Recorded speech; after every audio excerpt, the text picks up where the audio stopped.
Assalamualaikum warahmatullahi wabarakatuh.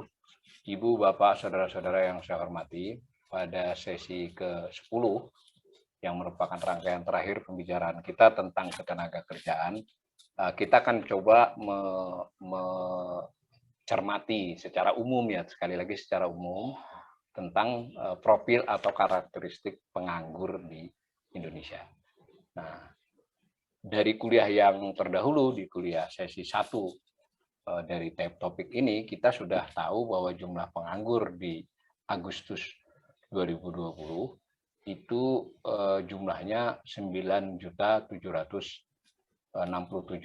Di sini datanya saya sajikan sampai Februari 2021 biar tidak dikira culik ya. Tapi saya ingin katakan kalau mau membandingkan itu hijau dengan hijau, biru dengan biru, karena sampel berbeda dan dua penyebabnya. Satu, sampelnya jauh berbeda. Kedua, di kondisi Februari itu ada tercakup panen raya di banyak daerah. Sehingga kalau Anda periksa itu, yang hijau cenderungnya lebih rendah daripada yang biru di tahun yang sama. Jadi tingkat pengangguran di bulan Februari itu cenderung lebih rendah dari Agustus di tahun yang sama. Karena itu terlalu buru-buru kalau pemerintah mengklaim, wah ini terjadi penurunan Februari dari Agustus. Naik kok dari Februari 2020 dan Agustus nanti ya hampir bisa dipastikan naik dari Februari. Nah, pertanyaannya dia turun nggak dari 2020 Agustus? Nah, kita lihat kemarin disebut tingkat pengangguran ya, dengan 7,07% yang biru dulu ya, biru paling kanan di Agustus 2020, turun menjadi 6,26% di bulan Februari. Tingkat pengangguran dihitung dari jumlah penganggur terbuka, orang yang kerjanya yang tidak bekerja sama sekali, ya, dibandingkan dengan angkatan kerja. Itu ya, ini untuk ini. Nah, kita ketika bicara profil pengangguran maksudnya bicara tentang sekitar 9,7 juta di bulan Agustus 2020 atau 8,7 di bulan Februari. Yang kita bicarakan, mereka itu bagaimana sih yang 9,7 juta itu karakteristiknya. Sebagaimana tadi kita bicara tentang karakteristik kerja di kisaran 128 juta orang. Karakteristik pertama kita bukan pertama ya, beberapa informasi dulu dari para penganggur terbuka ini saya ambilkan dari BPS saja. Jadi BPS, publikasi BPS itu yang paling kiri dulu tadi, TPT, tingkat pengangguran terbuka, diulangi lagi 7,07. Nah, tetapi perkotaan itu lebih tinggi dari perdesaan. Nah, ini juga kembali membuktikan bahwa tidak berarti desa lebih baik ya, karena ya di desa kalau nggak kerja ya bagaimana, mau jadi buruh tani kayak, mau rewang tukang kayak atau apa, yang penting kerja. Lebih rendah 4,71%, paling kiri ya, paling kiri ya, grafik itu. Sedangkan yang perkotaan agak tinggi 8,98%. Dari sisi gender, yang laki-laki penganggurannya lebih tinggi 7,46 dibandingkan perempuan. Nah, itu kota dan desa, yang gender sebelahnya. Hati-hati yang gender ini, kalau begitu perempuan lebih lebih mudah cari kerja. Nanti dulu kan hitungannya angkatan kerja itu hitungannya pengangguran itu dari angkatan kerja, bukan dari seluruh penduduk atau penduduk usia kerja.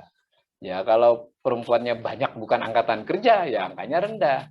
Jadi ya ini statistik-statistik yang sederhana, tapi secara substansi kita tangkap dulu. Nah, 3 provinsi dengan tingkat pengangguran tertinggi cukup mengejutkan di 2020 itu DKI Jakarta ya, sampai 10,95. Tapi sama tadi, kok Jakarta bisa setinggi itu ya? Di Jakarta ada jenis-jenis pengangguran yang santai aja 3 bulan 6 bulan masih nunggu dia. Nunggu gaji yang bagus, tempat yang bagus. Nah, Banten juga tinggi, Jawa Barat juga tinggi. Yang terendah justru Sulawesi Barat, Sulawesi Tengah, Bengkulu, yang kalau Anda cek tingkat kemiskinan tinggi di situ. Nah, itu kan. Jadi ini hanya menguatkan hipotesa saya di awal-awal sejak kemarin bahwa tidak bisa kita pakai sepenuhnya soal tingkat pengangguran. Tentu bisa dipakai. Nah, lalu yang kanan atas itu menegaskan tadi kan kota dan desa hanya khusus Agustus 2020. Yang di atas itu kita tarik mengikuti publikasi BPS mulai dari Agustus 2018. Nah, kita melihat bahwa di perkotaan tingkat penganggurannya akibat COVID naiknya cukup lumayan dari 6,29 menjadi 8,98. Di desa juga naik, tapi tidak sedrastis naiknya di kota. secara nasional naik dari 5,23 menjadi 7,07. Kalau menurut jenis kelamin ya bawahnya, yang perempuan dan laki-laki sama-sama naik, tapi kembali yang laki-laki naiknya lebih besar. Itu ya cara membaca ini. Nah, ini untuk mendorong saudara-saudara saja kita bisa tarik tahun yang lebih lama dengan informasi BPS ini. Mulai dari data yang relatif lengkap disediakan BPS sejak 2008. Yang beberapa hal bisa ditelusik sampai tahun 2000. Tentu kalau kita rajin, ya kita cari publikasi yang lama, mungkin yang fisik ke perpustakaan BPS, ya kita bisa sambung sendiri. Atau dari sumber-sumber lain. Tapi saya sangat sarankan, sumbernya harus sama ya. Maksudnya sama itu bukan hanya BPS juga ada beberapa angka kadang. Antara lain karena soal kesementaraan kan sementara atau ada beberapa perubahan definisi sehingga kita mesti jeli kalau tujuannya studi akademis ya. Kalau cuma untuk paham sih nggak apa-apa. Nah, karakteristik kedua tentang pengangguran adalah umur. Jadi persis sama dengan tadi ketika kita bicara pekerja. Kerja itu umur berapa. Nah, ini pengangguran juga begitu. Nah, fokusnya biasanya adalah pada usia muda. Ya kan tadi sudah kita katakan usia muda itu 15 sampai 24 tahun. Tadi kita sudah bicara pekerja usia muda. Nah, sekarang kita bicara tingkat pengangguran usia muda. Ya yang paling tinggi memang tingkat. Kalau ini dari populasinya. Jadi misal berapa itu? Yang abu-abu itu sekitar 22 ya. 21%. 20% berapa? 20% lah disederhanakan. Yang abu-abu itu berarti tahun 2020. Itu artinya jumlah penganggur terbuka di usia 15-24% itu 20% dari jumlah yang angkatan kerja di usia itu. Gitu ya. Jadi jangan dijumlahkan. Nah, tadi kan pengangguran 7,07. Itu artinya seluruh penganggur dibandingkan dengan angkatan kerja. Seluruh usia. Usia tapi usia kerja ya. Kalau yang ini khusus yang 15-24 tahun dengan populasinya. Kembali menarik, yang paling kanan yang umur 60 tahun ke atas itu paling rendah. Ini juga belum tentu juga berarti baik, karena sebagian orang di atas 60 tahun itu juga bukan angkatan kerja, udah pensiun, nggak cari kerja, nanam-nanam bunga saja. Nah, yang 25-59 yang tadi sudah saya katakan yang sangat produktif lah. Kalau yang sangat nanti dikurangi lagi 59-nya, itu paling terpukul oleh COVID. Yang orange ke abu-abu. Kalau mau hal yang lebih rinci adalah sebelah kirinya. Nah, itu dari 15, 19, 20, 24. Nah, itu saya ambilkan 2018, 19, 20, ya kan? Nah, kita bisa menelisik yang terpukul yang mana saja. 15-19 itu porsinya berkurang paling banyak. Nah, bisa dicek lebih jauh. Intinya sama dengan pendidikan tadi, kita bisa menelusuri tingkat pengangguran terbuka menurut umur. Cuma bedanya kalau di pekerja kita bisa tindak lanjuti lagi sektoralnya. Sini kan yang nggak bisa, orang dia nggak kerja kan nggak bisa dibagi sektoral dong. Nggak kerja kok ditelisik sektoralnya nggak. Nah, di sini juga data BPS menurut saya kurang mencukupi kalau kita pengen studi. Mungkin tetap harus mengandalkan beberapa kawan-kawan yang fokus ini, apalagi yang punya sedikit sponsor dari luar negeri untuk melakukan riset-riset tentang pengangguran. Ini nggak di Googling aja ya, kalau perlu didatangi, di email, bagus-bagus riset mereka. Bahkan saya lihat beberapa rekomendasi Bank Dunia segala kelihatannya terpengaruh dengan studi-studi itu. Saya tidak tahu persis ya, mungkin juga memang studi itu ada sponsor-sponsor yang berkaitan dengan Bank Dunia. Saya tidak mengerti kalau yang teknis-teknis begitu. Tapi tetap buat saya data BPS ini kurang cukup, hanya bisa untuk mendapat gambaran umum saja. Tidak salah pasti, tapi dari sini kita bisa masuk lebih jauh. Nah, tentang itu digambarkan oleh BPS dalam bentuk gambar. Ini kan data yang saya olah. Kalau dilihat gambarnya ya di slide berikut, itu maka perhatian pada TPT usia umur muda tadi ya. Ya 20,46%. Paling lebih banyak di perkotaan. Jadi di perdesaan biar dia usianya muda harus kerja, kira-kira gitulah. Di perkotaan 23,83. Tapi jangan salah lu ya, 15-24 tahun itu tidak termasuk yang sekolah. Kalau sekolah kan nggak ikut angkatan kerja. Hati-hati ya. Jadi bukan dari penganggur dibandingkan dengan orang yang berumur itu enggak. Berumur 15-24 tahun, tapi angkatan kerja. Dia nggak sekolah, dia mencari kerja. Kerja nggak dapat, namanya nganggur, gitulah sederhananya. Yang laki-laki relatif unik ini dari sisi umur muda, relatif berdekatan dengan perempuan. Nah, di gambar bawah itu yang saya BPS itu cara membacanya. PPT pada kelompok umur muda mencapai 20,46%. Angka itu ya, yang dapat diartikan bahwa dari 100 orang penduduk berumur 15-24 tahun yang termasuk angkatan kerja. Nah, kuncinya kan terdapat sekitar 20 orang yang menganggur. Nah, ini penyumbang angka pengangguran tertinggi, hampir separuhnya. Itu makanya disebut 44,85%. Penganggur terbanyak itu adalah dari penganggur umur muda. Nah, share penganggur umur muda terhadap total penduduk umur muda, nah jadi beda kan? Yang 20,46% ini dari angkatan kerja.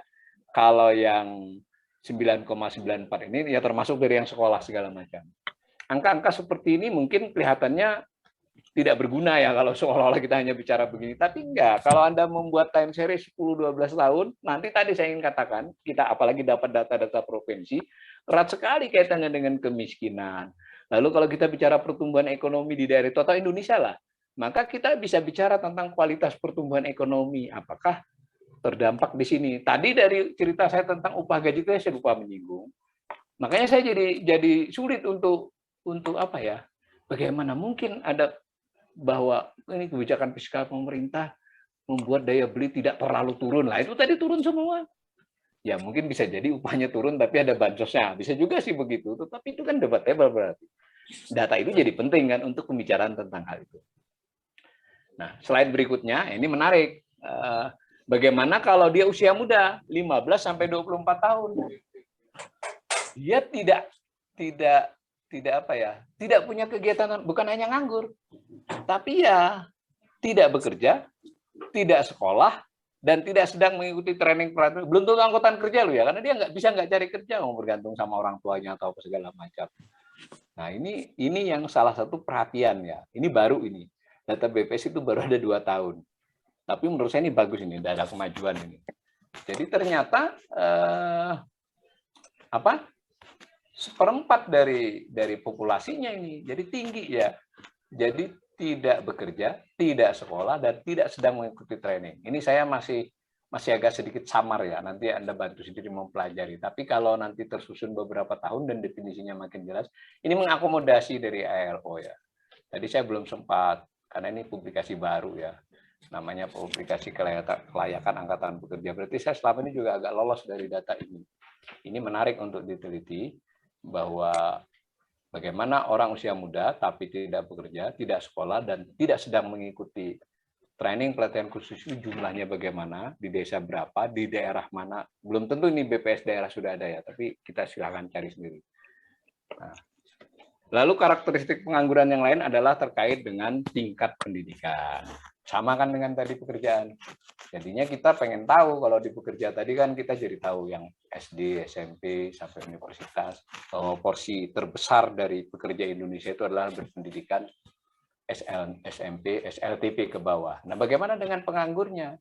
Tidak sama ya penganggurnya ya. Tadi kan yang bekerja itu ya sampai SD, sampai SMP banyak ya. Sebenarnya bersambung ini. Ternyata dari sisi penganggur, justru pengangguran terbesar itu adalah coba yang paling tengah itu kan. Mereka yang berpendidikan tamat sekolah menengah kejuruan SMK. Itu tingkat penganggurannya tertinggi. Tapi saya ulangi, angka ini dari populasinya. Jadi dari seluruh lulusan SMK yang nganggur berapa gitu loh. Dan tentu yang masuk angkatan kerja. Nah, maka yang abu-abu itu kan menunjukkan tahun 2020 13,56%. Jadi ini menarik, bahkan lebih tinggi jauh dari SMA di sebelahnya. Dan lebih tingginya itu udah lama tuh, dari 2010. Oh, 2010 itu hampir sama. Yang kiri dulu, Mbak. Nah, itu 2010 sama-sama biru, SMK dengan SMA di tahun 2010 itu sama persentasinya hampir. Persentasi penganggurnya dari populasinya. Jadi semua lulusan SMA yang nganggur berapa persen? Jadi kalau banyaknya masih banyak SMA, tapi ini kan soal presentasi dari populasinya. Sama. Nah, padahal sejak tahun-tahun itu digalakkan sekolah vokasi kan, salah satunya SMK vokasi itu. Yang terjadi adalah malah yang di vokasi ini tingkat nganggurnya lebih tinggi. Ini kan di luar soal BPS ini jadinya. Ini menarik ya, kenapa nih pendidikan di Indonesia ketika dibuat vokasi khusus malah dia berubah, malah si SMK-nya tetap tinggi.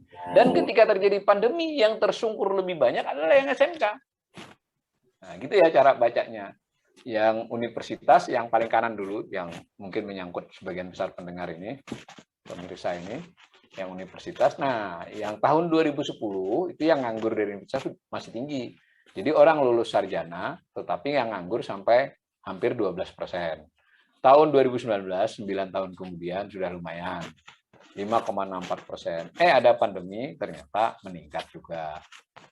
Nah, yang di paling kiri yang belum pernah sekolah itu selalu rendah. Yang paling kiri, tingkat rendah.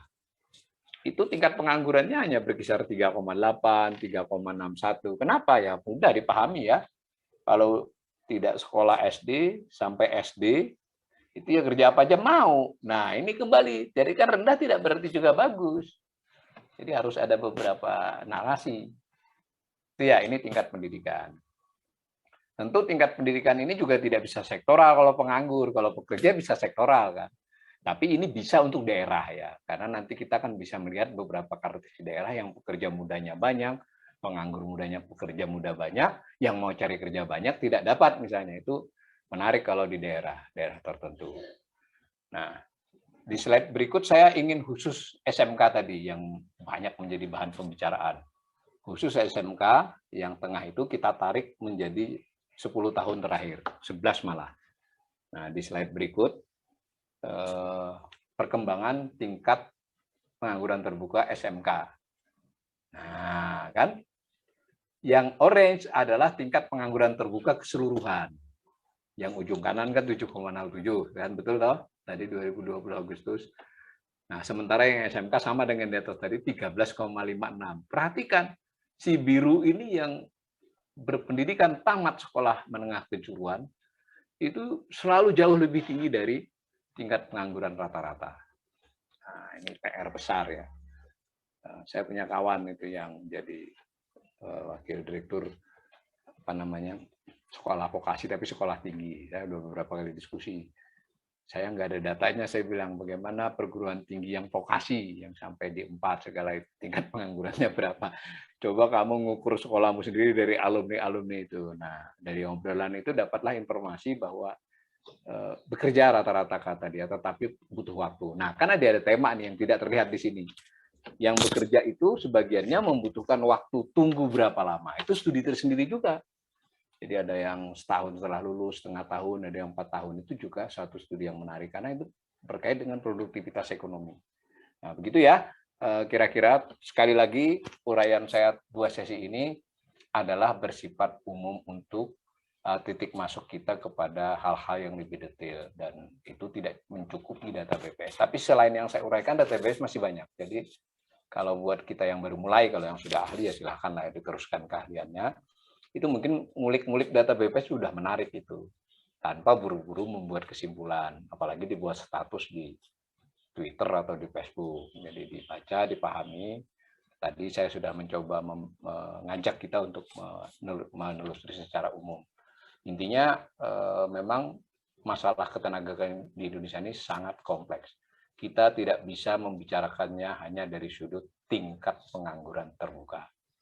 Kita sudah belajar dari 4 sesi bahwa kita harus bicara tentang pekerja tidak penuh. Kita harus bicara di antara mereka yang bekerja itu ada yang statusnya adalah pekerja keluarga tidak dibayar, yang jumlahnya 2 kali lipat penganggur. Kita harus bicara tentang pekerjaan yang layak. Sudahlah, tidak usah pakai definisi yang muluk, yang SDGs atau ILO, kita tambahi saja penghasilannya yang layak. Itu bagaimana? Tentu juga perlindungan, jika ada sengketa dengan majikan atau dengan pengusaha, bagaimana? Itu kompleks ya, karena posisi tawar dari pekerja itu terlampau rendah. Dan saya ingin menekankan, jangan sampai imajinasi kita ketika disebut pekerja itu orang yang berangkat pagi ke suatu tempat kantor, pulang. Enggak, pekerja itu ya petani ya pekerja. Mereka yang bekerja di rumah, ngolah keripik atau membuat baju batik atau celana panjang home industry, ya dia pekerja. Jadi jangan membayangkan pekerja semua atau mereka-mereka yang apalagi anak-anak muda sekarang kan banyak yang kerja-kerja pakai daring ya. Begitu. Ini semua mestinya mendapat perhatian yang lebih serius dari otoritas ekonomi, dari pemerintah. Netizen juga kalau boleh saya usul, kenapa ada kuliah seperti ini, Buya diskusi kita tuh jangan upluk-upluk pertumbuhan ekonomi, utang pemerintah, meskipun saya bicara itu juga ya. Ya ini banyak soalan. Nah, nanti kita juga akan sedikit mendalami ketika kita bicara industri, jadi kita akan bicara lagi pekerja industri, yang sudah sebagian kita sampaikan datanya. Ketika kita bicara pertanian, kita juga bicara.